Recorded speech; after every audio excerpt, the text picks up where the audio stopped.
Hello students, welcome back to my channel.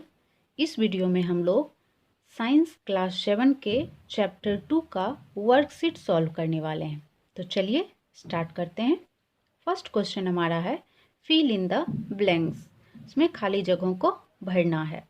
तो इसका first question है the main steps of digestion in humans are dash dash dash and dash. तो human body में जो digestion की प्रक्रिया होती है हम लोग जानते हैं कि वो 5 स्टेप में कंप्लीट होता है। तो उन्हीं स्टेप्स का नाम यहाँ पे फिल करना है। तो फर्स्ट में आ गया इंजेशन, सेकंड आ गया डाइजेशन, थर्ड आ गया absorption, fourth assimilation and 5 egestion.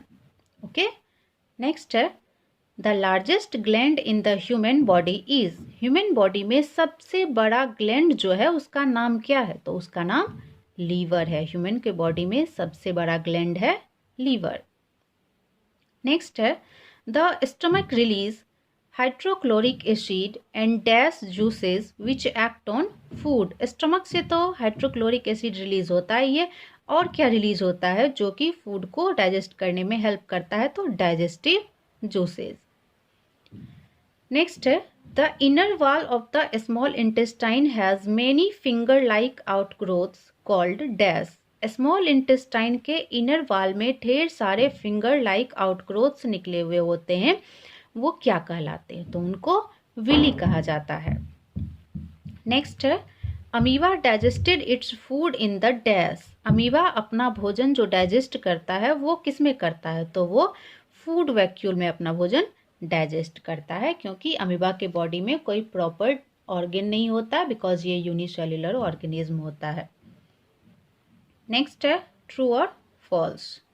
इसका फर्स्ट क्वेश्चन है digestion of starch starts in the stomach. Starch के डाइजेशन का जो डाइजेशन हमारे बॉडी में होता है वो स्टमक से स्टार्ट होता है।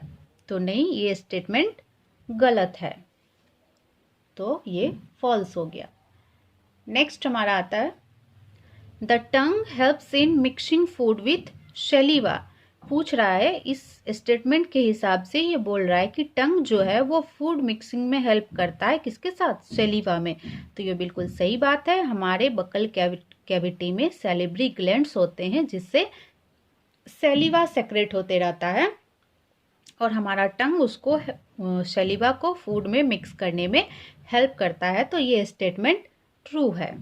नेक्स्ट है the gall bladder temporarily store bile. ये भी सही है। गॉल ब्लैडर में टेम्परली रूप से क्या स्टोर आता है? बाइल जूस स्टोर आता है। तो ये स्टेटमेंट सही है। नेक्स्ट है the ruminants bring back swallowed grass into their mouth and chew it for some time. इसमें कह रहा है कि रूमिनेंट्स जो होते हैं वो स्वैलोड ग्रास जो वो एक बार निगल चुके होते हैं उनको फिर से अपने माउथ में ला करके कुछ टाइम के लिए उसको फिर से च्यू करते हैं। तो ये स्टेटमेंट बिल्कुल सही है, बिकॉज रूमिनेंट्स में 2 स्टेप में डाइजेशन का प्रोसेस कंप्लीट होता है। पहले रूमिनेंट्स क्या करते हैं, फटाफट से ग्रास को, हाफ च्यूड ग्रास को निगल लेते हैं, और उनके स्टमक में एक पार्ट होता है जिसको रूमेन कहा जाता है, उसमें वो उसे स्टोर कर लेते हैं, और फिर बाद में उसमें छोटे छोटे लम्प्स के रूप में वो स्टोर्ड हाफ च्यूड फूड जो है रूमेन में, वो रूमिनेंट्स के माउथ में आता है, और उसके बाद फिर से वो उसको कुछ समय के लिए चबाते हैं। तो ये स्टेटमेंट बिल्कुल सही है।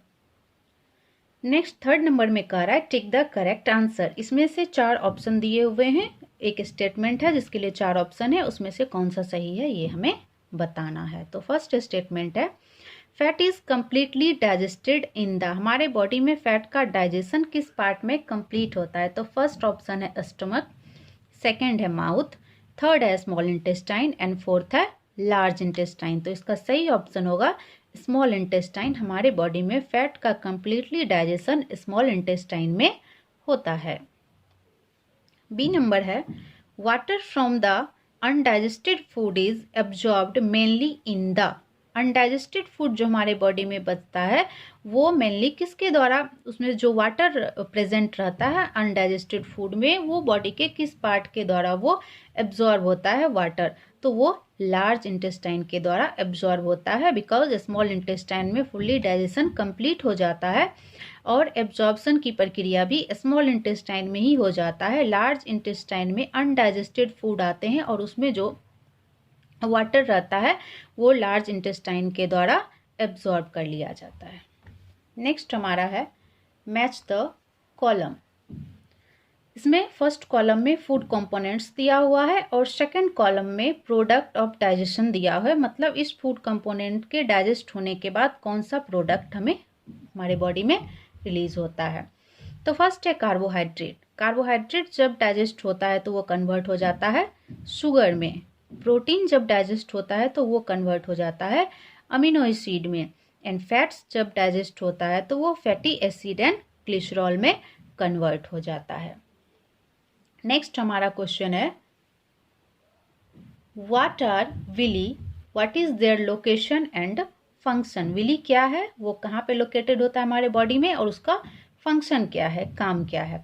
तो आंसर होगा finger like projections on the inner wall of the small intestine are called Willie.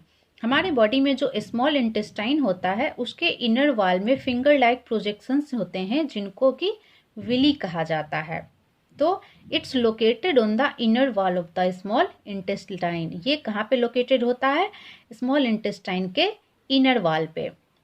और इसका काम क्या होता है, तो जब एब्जॉर्प्शन की बारी आती है, फूड एब्जॉर्प्शन की हमारे बॉडी में स्मॉल इंटेस्टाइन में, तो उस टाइम में the villi increase the surface area for absorption of the digested food. उस फूड के डाइजेस्टेड फूड के एब्जॉर्प्शन के लिए अपने सरफेस एरिया को इंक्रीज कर लेता है, इससे ये एब्जॉर्प्शन में हेल्प करता है।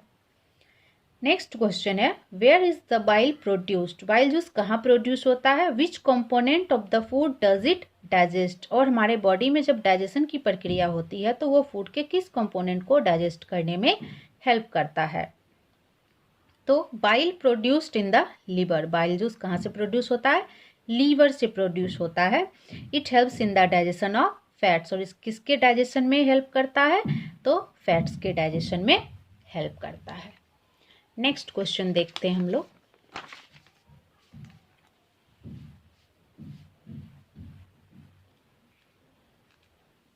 सेवन नंबर क्वेश्चन हमारा है name the type of carbohydrate that can be digested by ruminants but not bye humans, give the reasons also.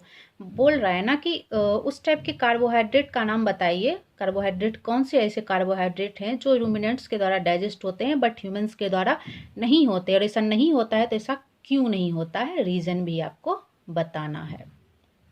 तो देखते हैं। मेनली जो रूमिनेंट्स होते हैं ना वो ग्रास ईटिंग होते हैं। तो ग्रास में क्या पाया जाता है, सेल्यूलोज पाया जाता है।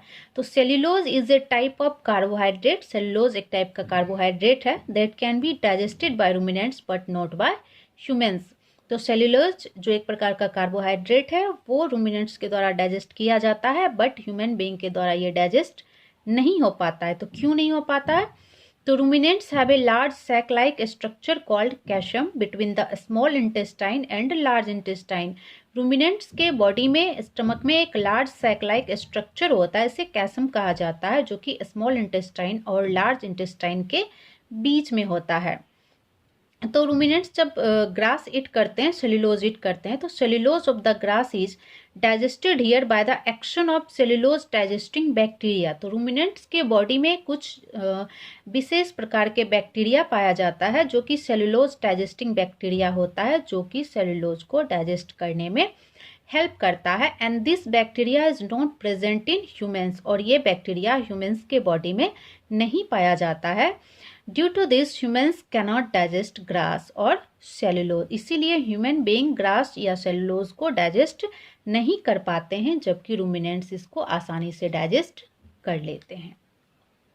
नेक्स्ट हमारा क्वेश्चन है why do we get instant energy from glucose. Glucose से हमें इंस्टेंट एनर्जी क्यों प्राप्त हो जाता है।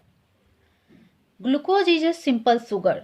ग्लूकोज क्या है, सिंपल शुगर फॉर्म में रहता है। And glucose can easily dissolve in our blood. ये इजिली हमारे ब्लड में डिजॉल्व हो जाता है। And hence when glucose is taken it does not need to be digested. इसीलिए जब हम ग्लूकोज ड्रिंक करते हैं तो इसे डाइजेशन की आवश्यकता नहीं होती है। इसके अलावा कोई भी फूड प्रोडक्ट हम लेते हैं तो उसे डाइजेस्ट होने में टाइम लगता है, प्रोसेस होता है पूरा हमारे बॉडी के अंदर। एंड गेट्स एब्जॉर्ब्ड क्विकली, और ये चूंकि इसको डाइजेशन की आवश्यकता नहीं होती है ग्लूकोज के, ये सिंपल शुगर के फॉर्म में पहले से ही होता है, तो हमारा बॉडी इसे आसानी से क्विकली एब्जॉर्ब कर लेता है, हेंस गिव्स इंस्टेंट एनर्जी। इसीलिए ग्लूकोज हमें इंस्टेंट एनर्जी गिव करता है, देता है। नेक्स्ट हमारा आता है which part of the digestive canal is involved in. Digestive canal जो हमारे बॉडी में होते हैं तो उसका कौन सा पार्ट, ये जो इधर प्रोसेस दिया हुआ है इसमें इन्वॉल्व होता है। तो फर्स्ट है एब्जॉर्प्शन ऑफ फूड। फूड का एब्जॉर्प्शन कहाँ पे होता है, तो ये स्मॉल इंटेस्टाइन में होता है फूड का एब्जॉर्प्शन, एंड फुली डाइजेशन भी स्मॉल इंटेस्टाइन में ही होता है। नेक्स्ट है चूइंग ऑफ फूड, तो ये हमारे बकल कैविटी में होता है जिसको कि माउथ भी कहा जाता है, यहीं पे हम अपने भोजन को चबाते हैं। नेक्स्ट है किलिंग ऑफ बैक्टीरिया। अब कोई भी फूड प्रोडक्ट जो कि हमारे बॉडी में इंटर कर चुका है तो उसके साथ में भी कुछ बैक्टीरिया भी इंटर कर गए होंगे, तो उसको किल करने का काम कहाँ पे होता है, तो हमारे स्टमक में होता है। नेक्स्ट है complete digestion of food. Food का कंप्लीट डाइजेशन कहाँ पे पूरा होता है, तो ये स्मॉल इंटेस्टाइन में कंप्लीट होता है। नेक्स्ट है फॉर्मेशन ऑफ फिशेस। फिश का फॉर्मेशन तो लार्ज इंटेस्टाइन में होता है। नेक्स्ट क्वेश्चन हमारा है right one similarity and one difference between the nutrition in amoeba and human being. कह है कि एक समानता लिखना है और एक डिफरेंस लिखना है, किसमें, न्यूट्रिशन इन अमीबा में एंड ह्यूमन बीइंग्स में। तो पहले हम लोग सिमिलरिटी देखते हैं। Both produces digestive juices. Amoeba हो चाहे ह्यूमन बीइंग हो, दोनों ही डाइजेस्टिव जूस प्रोड्यूस करते हैं जो कि which help in the digestion of food, जो कि फूड के डाइजेशन में हेल्प करता है। नेक्स्ट आता है difference. Human beings have a complex digestive system and different nutrients are digested in separate region. Human के बॉडी में कॉम्प्लेक्स डाइजेस्टिव सिस्टम होता है और ये 5 स्टेप में कंप्लीट होते हैं और सबका सारे न्यूट्रिएंट के डाइजेशन का सेपरेट एरिया होता है। बट अमीबा में ऐसा कुछ नहीं होता है। Amoeba does not have a digestive system and all nutrients are digested in the food vacuole. इसमें जितने भी न्यूट्रिएंट्स का डाइजेशन होता है ना, वो बस एक ही एरिया में होता है जो कि फूड वैक्यूल कहलाता है, because amoeba is a single celled organism, so that this is the difference between amoeba and human being. Next question हमारा है मैच द कॉलम। फिर से तो देखते हैं कॉलम 1 में और सेकंड में हम लोग इसको मैच करते हैं। फर्स्ट है सैलिवरी ग्लैंड्स। तो सैलिवरी ग्लैंड से क्या होता है, तो जाहिर सी बात है यहाँ से सैलिवा सेक्रेशन होता है, तो ये इसके साथ इसका मैचिंग हुआ। नेक्स्ट है स्टोमक। स्टोमक में एसिड रिलीज होता है। नेक्स्ट है लीवर। लीवर में बाइल जूस सेक्रेशन होता है। रेक्टम। अब रेक्टम का यहाँ पे 5 दिया हुआ है फर्स्ट कॉलम में, सेकंड में 6 दिया हुआ है। तो रेक्टम का 2 चीज़ों से इसका कनेक्शन है। फर्स्ट तो स्टोरेज ऑफ अनडाइजेस्टेड फूड भी होता है रेक्टम में, and second release of fees, इसमें भी ये हेल्प करता है रेक्टम। तो इसका ये सेकंड नंबर भी हो गया एंड 7th नंबर भी हो गया। नेक्स्ट है स्मॉल इंटेस्टाइन। इसमें तो डाइजेशन कंप्लीट होता है, तो digestion is completed in small intestine. And large intestine में क्या होता है, यहाँ पे एब्जॉर्प्शन ऑफ वाटर होता है। तो इस तरह से हमने इसको मिला लिया। नेक्स्ट जो 12 नंबर क्वेश्चन है उसमें एक डाइजेस्टिव सिस्टम का फिगर दिया हुआ है और उसमें उसके पार्ट्स को लेवल करने के लिए बोला गया है। तो वो मैं यहाँ पे नहीं बता रही हूँ, जब मैं चैप्टर पढ़ा रही थी तो उसमें भी उसको दिखाया गया था, और आप ऐसे भी उसको आप खुद से लेवल करना, उसका डायग्राम बना करके, बहुत ईजी है वो। नेक्स्ट क्वेश्चन एक है लास्ट में, हाँ क्वेश्चन है 14 number. Can we survive only on raw leafy vegetables और ग्रास? डिस्कस। कह रहा है कि क्या हम ओनली रॉ लीफी वेजिटेबल या फिर ग्रास के ऊपर सर्वाइव कर सकते हैं? कर सकते हैं तो भी डिस्कस कीजिए, नहीं कर सकते हैं तो भी उसको डिस्कस करना है, बताना है कि भाई क्यों नहीं कर सकते हैं। तो जाहिर सी बात है कि raw and leafy vegetables are rich in cellulose. जितने भी रॉ एंड लीफी वेजिटेबल्स होते हैं उनमें क्या रहता है मुख्यतया, तो सेल्यूलोज रहता है। वी कैनॉट डाइजेस्ट सेल्यूलोज, हम सेल्यूलोज को डाइजेस्ट नहीं कर सकते हैं, because cellulose digesting bacteria is not present in our body.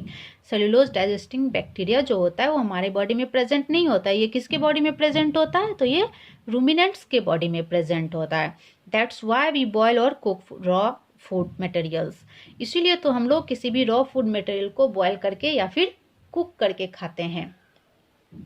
और कुछ फूड मटेरियल्स होते हैं जिसे हम लोग रॉ भी खाते हैं, तो हमारे बॉडी में कुछ मात्रा में सेलुलोज की भी आवश्यकता होती है, तो उसको फुलफिल करने के लिए हम कुछ मात्रा में रॉ एंड लीफी वेजिटेबल्स को खाते हैं, जो कि सेलुलोज की मात्रा को फुलफिल करता है। बट ओनली उसी पे डिपेंडेंट रह के होकर के हम नहीं रह सकते, बिकॉज उसका डाइजेशन हमारे बॉडी में नहीं हो सकता है। Hence we can not survive only on raw leafy vegetables और ग्रास। इसीलिए हमारा स्टेटमेंट क्या आ रहा है निकल के सामने? तो हम लोग ओनली रॉ लीफी वेजिटेबल्स और ग्रास के ऊपर सर्वाइव नहीं कर सकते हैं, हमें उन्हें बॉयल करने की, कुक करने की आवश्यकता होगी, तभी हमारा बॉडी उनको डाइजेस्ट कर पाएगा।